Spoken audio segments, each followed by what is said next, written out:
순종하며 섬기는 사람을 통해 기적을 베푸신다 라는 제목으로 하나님 말씀을 증거했습니다. 우리 하나님의 특별한 기적을 기대하고 바라죠. 하나님께서 언제 나에게 기적을 베푸실까 기대하고 바랍니다. 그런데 그러한 기적들은 대부분 사람을 통해서 이루어집니다. 오늘 본문에도 보면 하나님께서 과부를 통하여 일하시는 것을 볼 수가 있습니다. 과부는 가난했습니다. 힘이 없었습니다. 별 볼 일 없었습니다. 하나님께서 저런 사람을 통해서는 일하시지 않을 것 같았습니다. 그런데 하나님께서 이 과부를 통해서 일하시기로 작정하셨습니다. 과부를 통해 놀라운 기적을 베풀어 주셨습니다. 이게 도대체 무슨 일인지 다 함께 말씀을 통해 살펴보도록 하겠습니다. 누가복음 4장 25절에 보면 엘리야 시대에 3년 6개월 동안 하늘이 닫혀 있었다라고 말씀합니다. 하늘이 닫혀 있었다는 말은 비가 오지 않았다는 말이죠. 3년 6개월 동안 비가 오지 않았습니다. 3년 6개월 동안 비가 안 온다는 것은 고통을 넘어서 재앙이죠. 흉년이 들었습니다. 흉년이 3년 동안 지속됩니다. 먹을 게 없습니다. 그렇지만 방법이 없습니다. 그야말로 재앙입니다. 당시의 중동 지역에는 과부가 많았습니다. 과부란 말은 남편이 죽어서 혼자 된 여자를 말하죠. 당시에는 전쟁이 많았기 때문에 젊은 남자들이 전쟁터에 많이 끌려갔습니다. 거기서 많이 죽었어요. 그래서 자연스럽게 남편을 잃어버린 과부들이 많아지게 되었습니다. 그 많은 과부 가운데 엘리야가 찾아간 과부는 한 사람이었습니다. 그 많은 과부 가운데 한 사람이 택함을 받았습니다. 그 과부는 9절에 보면 시돈 땅에 사는 사르밧의 과부였습니다. 너는 일어나 시돈에 속한 사르밧으로 가서 거기 머물라 말씀합니다. 사르밧은 지금의 레바논 지역을 말합니다. 레바논은 이스라엘의 서북쪽에 위치한 해안 국가입니다. 이곳은 하나님을 믿지 않죠. 지금도 예수님을 거부하고 있는 곳입니다. 이방인들이 사는 곳입니다. 그런데 하나님께서 그 이방에 사는 과부를 통해서 엘리야 선지자에게 음식을 공급해 주게 하셨습니다. 9절 하반절에 보면 내가 그곳 과부에게 명령하여 내게 음식을 주게 하였느냐. 하나님께서 누구에게 명령해서 엘리야 선지자를 섬기게 하셨다고요? 과부, 사르밧 사는 과부를 통해서 엘리야 선지자에게 먹을 것을 공급하게 하셨습니다. 부자가 아니라 가난한 과부입니다. 하나님께서 돌이 변하여 떡이 되게 하시는 기적이 아니고 까마귀 물어다 주는 음식 떡이 아니고 사르밧에 사는 부자가 아니라 사르밧에 사는 과부 중에 과부, 가장 가난하고 별 볼 일 없는 무명의 과부를 통해서 음식을 공급해 주기로 하셨습니다. 어떤 사람이 나에게 먹을 것을 준다. 어떤 사람이 나에게 선물을 준다. 그게 바로 오늘 말씀 보면은 기적이랍니다. 누가 나에게 무언가를 준다는 것 보통 일이 아니거든요. 길에 나가서 누가 나한테 먹을 것 주나요? 길에 걸어오는 누가 나한테 선물 주나요? 아닙니다. 그게 하나님의 기적이라는 거죠. 누가 나에게 먹을 걸 주었다. 빵 한 개라도 주었다. 과자 하나라도 주었다. 사탕 하나라도 주었다. 과일 하나 주었다. 그것은 누가 하셨다는 거죠? 오늘 말씀에 하면 하나님께서 그 사람을 통해 주셨다는 것입니다. 하나님께서 그 사람에게 저 사람에게 주라는 마음의 감동의 명령을 내리셨다는 것입니다. 그렇다면 누군가 나에게 무언가를 주었을 때 이런 식으로 해석을 해야 되겠죠. 저 사람이 그냥 주고 싶어서 줬나 보다. 나랑 친하니까 줬나 보다. 나에게 줄만 하니까 줬나 보다. 그렇게 해석하면 안 된다는 거죠. 마태복음 10장 29절에 보면 참새 2마리가 한 아사리온에 팔리지 않느냐. 그러나 너희 아버지께서 허락하지 아니하시면 그 하나도 땅에 떨어지지 아니하리라 말씀입니다. 한 아사리온은 한 데나리온의 6분의 1입니다. 1데나리온은 하루 노동자의 품삯이에요. 그 성경에 계속 나오기 때문에 꼭 기억하셔야 되는데 1데나리온은 노동자 하루의 품삯. 지금으로 치면 약 10만원 정도가 되겠죠.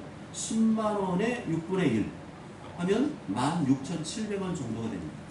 참새 2마리가 한 마살이, 참새 2마리가 16,700원 정도가 되었다는 겁니다. 참새 2마리가 16,700원에 팔렸다? 이건 흔히 볼 수 있는 일이죠. 마트에 가면 닭 한 마리에 뭐 6,000원, 8,000원 뭐 이렇게 하잖아요. 그러면 그런 일은 우리가 흔히 경험하고 보는 일입니다. 평범한 일이죠. 그런데 그렇게 평범한 일이 하나님 볼 때는 평범한 일이 아니다는 거죠. 하나님께서 허락하지 않으면 그러한 일은 일어날 수가 없다는 것입니다. 이러한 관점으로 나에게 벌어지는 모든 일들을 바라봐야 됩니다. 누군가 나에게 과일 한 쪽이라도 주었다, 커피나 음료를 주었다, 그건 보통 일이 아니라는 겁니다. 하나님께서 그 사람 마음에 명령을 내리셔서 그 마음에 감동이 일어나서 나를 대접하게 해 주신 것이라는 것입니다. 이렇게 바라본다면 누군가 나에게 아주 작은 것을, 냉수 한 그릇이라도 대접해 주었을 때 그것을 쉽게 생각하는 것은 불신앙입니다. 하나님께서 그 사람을 통해서 나에게 은혜를 베푸셨구나, 나에게 기적을 베푸셨구나 라고 생각하시기 바랍니다. 모든 일은 우연이 아니라 하나님의 은혜입니다. 기적입니다. 이 사실을 믿는다면 하나님께서 범사에 나에게 주시는 모든 것에 대해서 감사할 수밖에 없습니다. 오늘 집에서 엄마나 또 아빠나 가족을 통해서 물 한 잔 마셨나요? 아니면 간단한 아침이라도 드시고 오셨나요? 그 모든 것은 하나님의 은혜라는 거죠.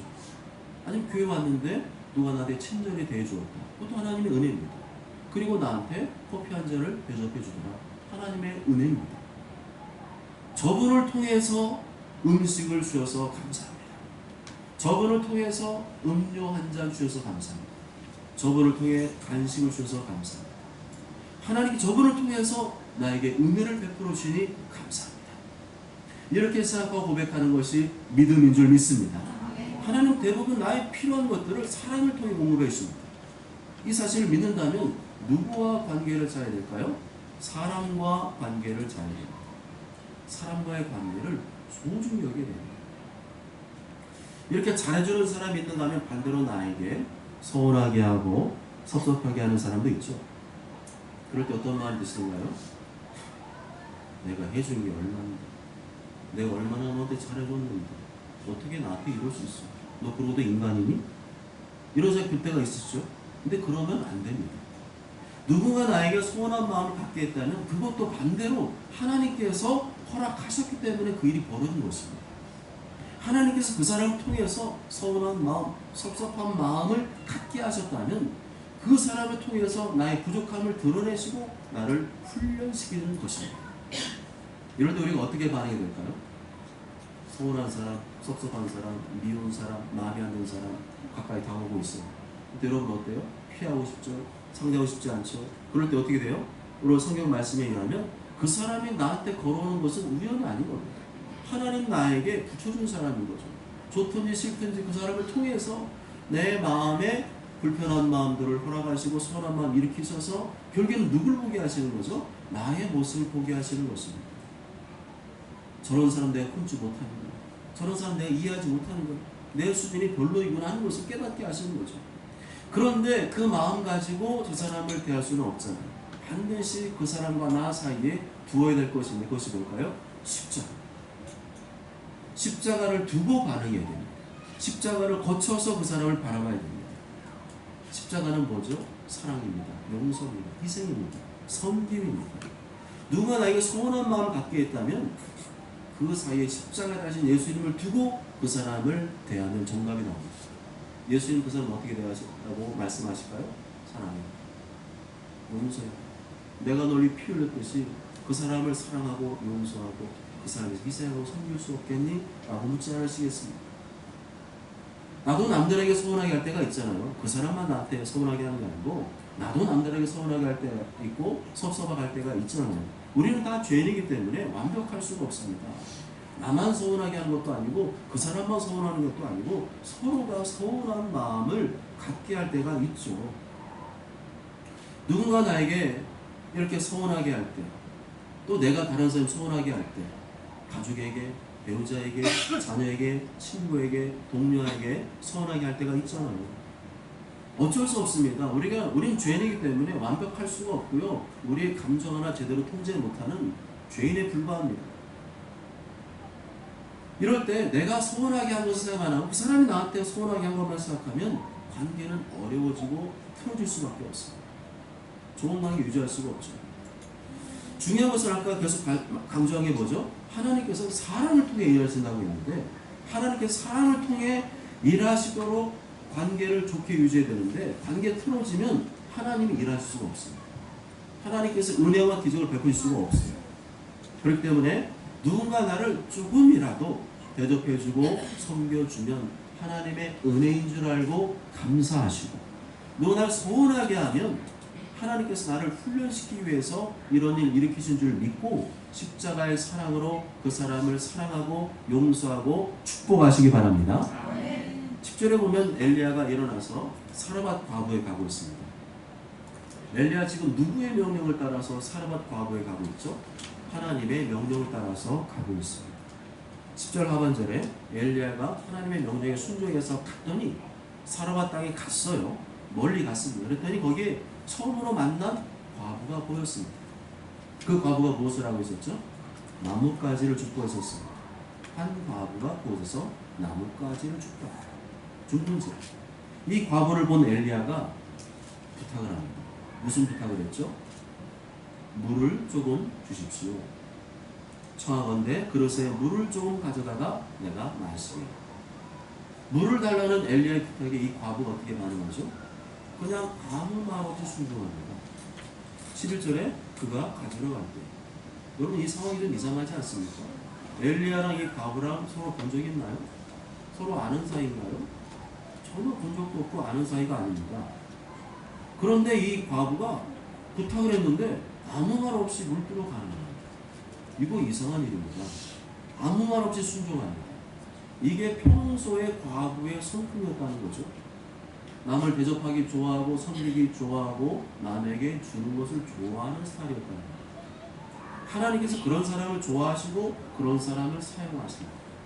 하나님께서 그런 사람을 통해서 하나님의 일을 이루어 가심을 말씀하고 있습니다. 그동안 이 과부를 지켜보신 분이 누구예요? 하나님이시죠. 하나님께서 이 과부를 오랫동안 지켜보시고 눈여겨보셨습니다. 그러다가 이 과부한테 결정적인 순간에 선물을 주기로 작정을 하셨습니다. 그래서 누구를 보내신 거예요? 엘리야 선지자를 보내셨습니다. 결국에는 하나님께서 나에게 도와주신 은혜는 어떤 사람에게 임하는 거죠? 평소에 잘해요. 평소에 잘 안 하다가 어려운 순간에만 반짝 하나님을 찾는 것? 그건 바람직하지 않죠. 평소에 이런 순종, 나눔, 섬김, 베풀미 안 되는 사람을 위해서 엘리야 선지자를 보내실 리가 없어요. 평소 성질이 더럽고 까칠하고 자기밖에 모르고 남 섬길 줄 모르는 사람한테 엘리야 선지자를 보낼 리가 없습니다. 하나님께서 이 과부의 삶을 오랫동안 지켜보신 거죠. 어쩌다 한번 섬기는 것이 아니고 큰맘 먹고 한번 섬기는 것이 아니고 평소 이 과부의 삶 자체가 순종이었고 섬김이었습니다. 그렇지만 이 과부는 가난했습니다. 순종도 잘하고 남도 잘 섬기는데 가난했어요. 이런 사람이 하나님의 복을 받아서 잘 돼야 되는데 하나님께서 그렇게 하시지 않았어요. 다시 말하면 부자는 하나님 복 주신 사람이고 가난한 사람 하는 복을 안 주시는 그런 게 아니라는 거죠. 그런 식으로 해서는 안 된다는 거예요. 이 땅에서 남들보다 못 받았다고 서운할 필요도 없고 나는 복을 못 받았다고 생각하지 말아야 됩니다. 우리는 이미 큰 복을 받은 사람들입니다. 나의 죄를 대신하실 때 피 흘리신 예수님의 죽으신 예수님의 사랑을 마음으로 받아들였습니다. 우리는 그 사실 믿음으로 구원의 복을 받았습니다. 천국의 복을 받았습니다. 그렇기 때문에 우리는 이미 엄청난 복을 받고 있는 사람들입니다. 한 가지 생각해봐야 될 것은 하나님께서 이 가난한 과부를 통해 엘리야 선지자를 섬기게 하신 것은 너무한 거 아닌가 하는 것입니다. 자기 먹을, 나중에 보시면 나오겠지만 자기 먹을 음식도 없어요. 그런 과부의 것을 뺏어서 엘리야 선지자에게 주는 게 윤리적으로 타당한 것인가? 아닌 것 같아요. 인간적으로 보면 그런 생각이 들 수밖에 없습니다. 많이 가진 사람을 통해서 이 엘리야를 먹이셔야지 왜 하필이면 찢어지게 가난한 과부를 통해서 엘리야 선지자를 먹이시냐는 거죠. 왜 없는 사람 걸 뺏어다가 엘리야를 섬기게 하시냐는 거죠. 그러나 그게 아니죠. 하나만 알고 둘은 모르는 겁니다. 핵심은 과부가 가난하다 할지라도 먹을 것이 없더라도 엘리야 선자를 잘 섬기게 되면 하나님께서 그것을 보시고 과부를 축복하려고 하시는 계획이 있었던 것입니다. 11절에 순종해서 물을 가지러 가는 이 과부에게 엘리야가 또 다른 부탁을 하죠. 처음 본 사람한테 물 달라고 하는 것도 좀 결례인데 거기다가 한 번 더 부탁합니다. 무슨 부탁하죠? 물과 함께 떡 한 조각을 달라고 부탁합니다. 그를 불러 이르되 청하건대 내 손에 떡 한 조각을 내게로 가져오라. 엘리야 선자로부터 떡 한 조각을 가져오라는 부탁을 받은 그녀는 누구에게 맹세하며 말하죠? 하나님께 맹세하며 말합니다. 12절에 그가 이르되 당신 하나님 여호와께서 살아계심을 두고 맹세합니다. 이 과부가 엘리야를 선자로 보았다는 걸 못 봤다는 거로 선자로 봤다는 겁니다. 그 사람이 하는 행색이나 말투를 보니까 이 사람은 평범한 사람이 아닌 것 같고 그 모양을 보니까 우리 이 지역의 사람이 아니고 저 하나님을 섬기는 유대 땅에서 온 사람 같아요. 그래서 당신을 보니 평범한 사람 아닌 것 같고 하나님 보내신 사람 같은데 그 당신이 믿는 섬기는 하나님께 두고 내가 맹세하겠습니다. 저도 그런 경험을 할 때가 있습니다. 제가 어디 가서 목사라고 얘기를 하진 않거든요. 근데 제가 목회한 20년 넘으니까 자연스럽게 저한테서 목사 냄새가 나나 봐요. 저는 모르겠어요. 얼마 전에 이모부가 돌아가셔서 장례식장에 갔습니다. 그냥 저는 평시 하던 대로 오랜만에 이모님 만났거든요. 이모님 예배 드리고 그냥 평범하게 대화하다가 왔어요. 그런데 나중에 들리는 말에 의하면 우리 조카한테서 목사 분위기가 물씬 난다는 거예요. 기분 좋더라고요. 이런 식으로 과부도 엘리야를 보고 직감했던 거죠. 당신 하나님 여호와께서 살아계심을 두고 맹세합니다. 그러면서 맹세한 내용이 뭐죠? 12절 하반절에 보면 나는 떡이 없어요. 다만 통에 가루 한 움큼과 병에 기름 조금밖에 없습니다. 내가 나뭇가지 지금 주러 왔잖아요. 그 이유는 이 나뭇가지 둘 가져다가 불 떼서 나와 내 아들 위해서 마지막 음식 먹고 나 죽으려고 했습니다. 무슨 말이죠? 죄송하지만 선지자님 전 떡이 없습니다. 떡 달라고 하시잖아요. 떡이 없습니다. 있는 거는요 가루 한 움큼과 기름 조금 있을 뿐이에요. 이걸로 음식 만들어 먹으면 이게 저희들 마지막 음식이에요. 이거 먹고 저랑 아들이랑 오늘 죽는 거였어요. 과부가 처한 현실이 어떤가요? 먹을 것이 없어서 아들과 함께 출마를 기다리고 있었어요. 이제는 다 끝났구나 하고 자기 목숨, 아들 목숨마저 끊으려고 했던 상황이었습니다. 이 절대절명의 순간에 누가 찾아왔어요? 엘리야가 찾아왔어요. 이 엘리야를 누가 보내셨어요? 하나님께서 보내셨습니다. 하나님께서 다 보고 계셨어요. 내가 얼마나 힘든지 얼마나 어려운지 다 알고 계시다는 거죠. 그러다가 정말로 이 과부처럼 힘든 상황일 때 엘리야를 보내셨어요. 나를 도울 사람 보내셨죠. 이제는 다 끝났구나. 이제 나 어떻게 살아야 되지? 이제 나는 손가락만 빨고 살아야 되겠다. 이럴 때 하나님께서 사람을 보내십니다. 타이밍 기가 막히죠. 하나님께서 미리 주시는 경우는 별로 없더라고요. 날짜가 임박했을 때, 더 이상 방법이 없을 때, 진짜말로 똥줄 탈 때, 그때 하나님께서 사람 보내시고 필요한 은혜를 베푸시더라고요. 이 말씀 들으면서 무슨 생각이 드시나요? 하나님께서 다 지키고 계십니다. 안 보시는 것 같은데 다 지켜보고 계십니다. 하나님 다 아시는구나. 내가 가장 절박할 때, 내 힘으로 도저히 감당이 안 될 때, 바로 그때 하나님께서 사람을 보내서 날 도와주시는 거예요. 그러니까 어떻게 살아야 돼요? 이 과부처럼 평소에 살아야 됩니다. 평소에 순종하고 평소에 섬겨야 됩니다. 평소에 내가 하나님 앞에서 어떤 삶을 살았느냐가 중요하죠. 평소에 하나님 마음을 감동시켜 놔야 내가 어려울 때 하나님이 도움의 손길을 베풀어 주는 것입니다. 맨날 하나님께 불순종하고 하나님 원망하고 불평하고 남탓하고 이런 사람이 하나님의 은혜가 임할까요? 아니죠. 평소에 하나님 말씀을 순종 잘하고 평소에 하는 뜻대로 사는 자에게 하나님께서는 정말 필요할 때 은혜를 베푸신 줄 믿습니다. 그렇지만 이렇게 찢어지게 가난한 과부에게 엘리야가 떡달로 하기가 쉬웠을까요? 쉽지 않았을 겁니다. 그 여인의 모습을 보니까 어땠을 것 같아요?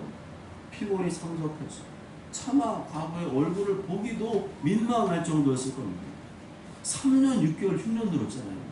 얼마나 못 먹었겠어요. 이제 떡 하나밖에 안 남아서, 하나 만들어 먹을 것밖에 안 남아서 그 이제 먹으려고 마지막 먹으려고 했으니 그 행색이 얼마나 초라하고 볼품없고 마른 모습이었을까요? 그런데 이어 반대 엘리야는 어떤 모습이었을까요?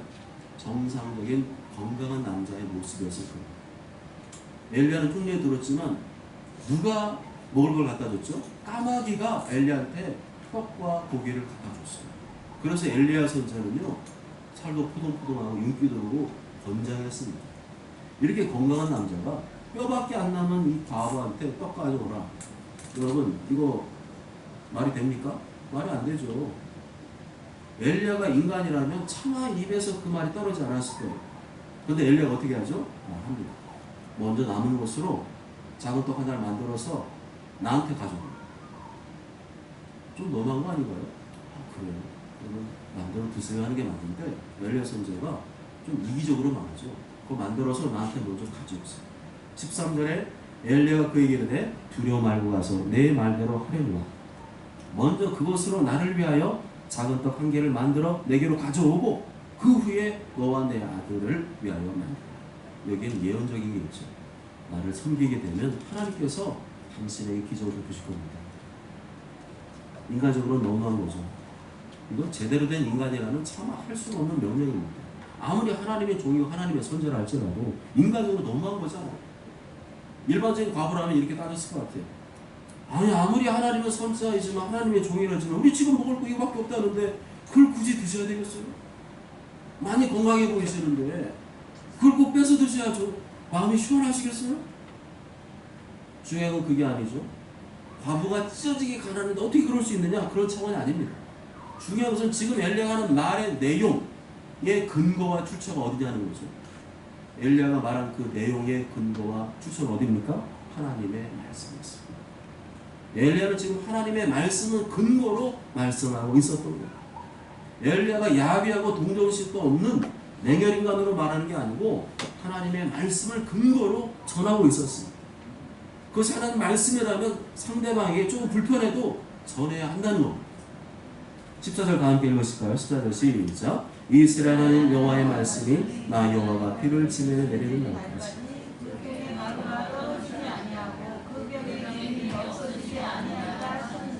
아멘. 먼저 날 위해 떡을 만들어 주십시오.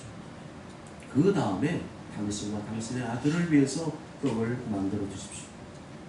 하나님께서 그 순종을 통해서 당신의 가루가 떨어지지 않게 할 것이고 기름이 떨어지지 않게 하실 것입니다. 그렇게 하면 하나님께서 은혜 주실 것을 약속하셨지만 엘리야가 과부를 보니까 너무 불쌍해서 하나님 말씀 그렇지만 하나님 보세요 좀. 저 과부 보세요. 너무 불쌍해서 참만 그 말 못하겠어요. 차라리 내가 말하러 그냥 돌아가지 못하겠어요. 민망해서 못하겠어요. 그랬으면 이 과부 아들은 몇 날 며칠 못 가서 죽었을 거예요. 너무 불쌍해. 이 과부한테 떡 만들어 못하겠어. 그냥 안녕히 계세요. 그러면 아무 일도 안 일어나요. 다시 말하면 신앙생활은 그렇게 인간적으로 하면 안 된답니다. 과부한테 좀 불편한 말을 했잖아요. 조금 불편해하고 민망해 하더라도 하나님 말씀 전해야 된다는 거고 받는 사람도 하나님 말씀을 순종해야 된다는 겁니다. 그래야 그 사람도 은혜 받고 나도 은혜 받고 할렐루야. 엘리야 말을 들은 이 과부가 15절에 보면 어떻게 하죠? 엘리야 말에 순종합니다. 그가 가서 엘리야의 말대로 하였더니 결과는 15절과 16절에 나와 있죠. 15절 16절 다 함께 읽습니다. 시작. 그가 가서 엘리야의 말대로 하였더니 그와 엘리야와 그의 식구가 여러 날 먹었으나 여호와께서 엘리야를 통하신 말씀같이 통의 가루가 떨어지지 아니하고 병의 기름이 없어지지 아니하니라. 아멘. 무슨 말이죠? 하나님의 말씀대로 되었어요. 엘리야도 하나님 말씀에 순종해서 전했고 과부도 하나님 말씀을 순종해서 받아들이고 순종했습니다. 그랬더니 하나님의 은혜가 나타나고 기적이 나타났습니다. 목회자가 아무리 하나님 말씀을 전해도 받는 사람이 그 말씀에 순종하지 않으면 아무 일도 안 해요. 기적은커녕 기적 냄새도 안 납니다. 말씀을 전하는 사람도 인간적으로 전하면 안 되고, 말씀을 받는 사람도 인간적으로 받으면 안 됩니다. 말씀을 전하는 사람도 믿음으로 전해야 되고, 말씀을 받는 사람도 믿음으로 받아야 됩니다. 그리할 때 하나님의 은혜와 기적이 나타날 줄 믿습니다. 사랑하는 여러분, 구약성경에 기록된 사건들은 현재 우리의 삶 속에서 일어나는 사건을 해석해주는 열쇠입니다. 시대적인 상황이나 형편만 다를 뿐이지 그 원리는 지금도 동일합니다. 하나님께서는 엘리야를 눈여겨보셨고 사르밧 과부도 눈여겨보셨습니다. 그러다가 사르밧 과부가 절망적일 때, 이제는 죽을 날만 기다리고 있을 때, 바로 그때 엘리야 선지자를 보내셨죠. 사르밧 과부는 평소에 심성이 좋은 사람이었습니다. 누군가 부탁을 잘 들어주는 사람, 다른 사람을 잘 섬기는 사람이었습니다. 그런 사람에게 엘리야를 보내시고 하나님 말씀을 전하게 하시고 하나님의 역사를 나타내셨습니다. 뿐만 아니라 아무리 엘리야가 하나님 말씀을 전해도 과부가 믿음으로 순종하지 않았더라면 해도 너무하네요. 진짜 내가 지금 이런 상황인데 그딴 식으로 말하면 되겠어요? 이랬으면 아무 일도 아니라고요. 오히려 전하는 사람이 민망했겠죠. 그런데 엘리야도 믿음으로 말씀을 전했고 과부도 믿음으로 순종했습니다. 이렇게 목회자가 믿음으로 말씀을 전하고 성도도 믿음으로 순종할 때 하나님께서 우리의 삶 가운데 놀라운 은혜와 기적을 베푸는 줄 믿습니다. 모두 저는 누구나 사르밧 과부와 같이 평소가 중요해요. 평소 순종의 삶을 사시고 평소 남을 섬기면서 살면서 강단에서 선포되는 어떤 말씀이라도 인간적으로 받지 말고 하나님의 말씀을 받고 따르심으로 하나님의 놀라운 은혜와 기적을 다 경험하게 되시길 주님의 이름으로 축복합니다. 아멘.